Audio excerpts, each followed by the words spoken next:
En die visie het gegaan oor toekomstige oordeel. En die missie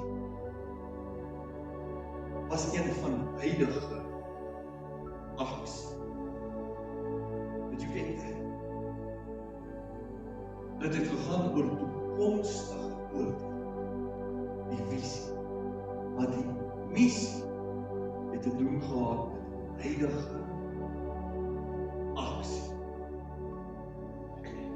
And that New Life family is one of the key differences between vision and mission.